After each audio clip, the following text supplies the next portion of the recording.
Hello students, welcome to Kanishka commerce classes. आज हम cover करेंगे टॉपिक जो है उसका नेम है हमारा मांग की अवधारणा, कॉन्सेप्ट ऑफ डिमांड। यानी कि मांग क्या है, क्या इसकी परिभाषा है और क्या इसमें कौन कौन से तत्व शामिल है, वो सब क्या है इसमें मांग की अवधारणा में। मांग के जो प्रकार हैं, मांग की जो लॉज वगैरह है, वो सब हम मांग की इन वीडियोज में कवर करेंगे। तो फर्स्ट देखिए मांग क्या है। हमारे द्वारा नॉर्मल जो भी चीज मांग ली जाती है दैनिक जीवन में हम देखें तो क्या होती है, हमारे द्वारा जो भी चीज मांगी जाती है उनको उसका हम क्या कह देते हैं, मांग। लेकिन सही परिभाषा के रूप में हम देखें तो मांग में हमारे कितने तत्व शामिल होते हैं, 3 तत्व शामिल होते हैं। कौन कौन से हो 3 तत्व। फर्स्ट देखिए, किसी वस्तु की इच्छा या आवश्यकता।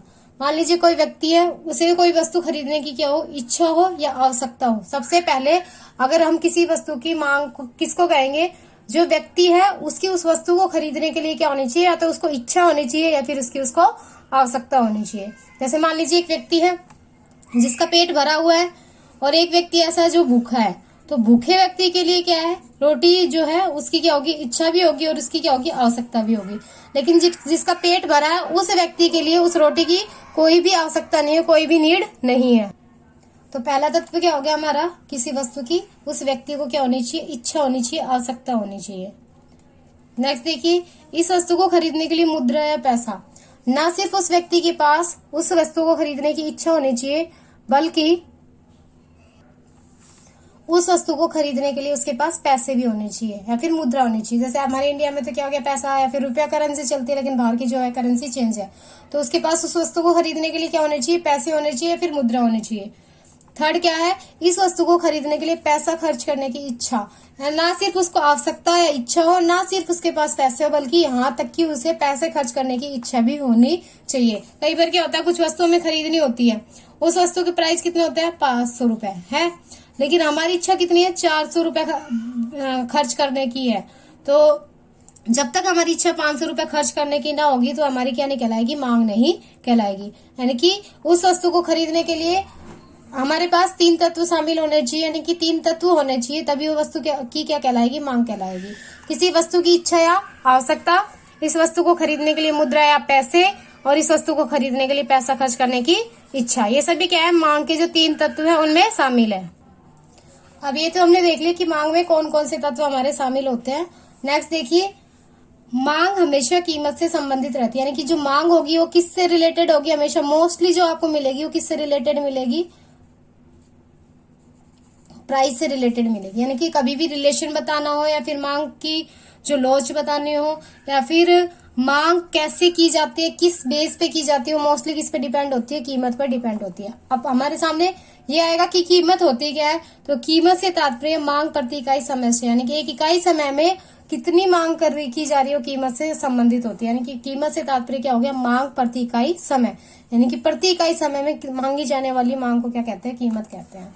अब मांग की परिभाषा हम आए पेपर में तो किस तरीके से लिखेंगे कि मांग है क्या, तो सिंपल शब्दों में हम लिखे तो क्या लिखेंगे, एक निश्चित समय में क्या होना चाहिए, एक फिक्स टाइम पीरियड होना चाहिए, निश्चित कीमत पर, यानी कि उसके फिक्स प्राइस होना चाहिए, वह निश्चित स्थान पर, एक फिक्स क्या होना चाहिए, प्लेस होना चाहिए।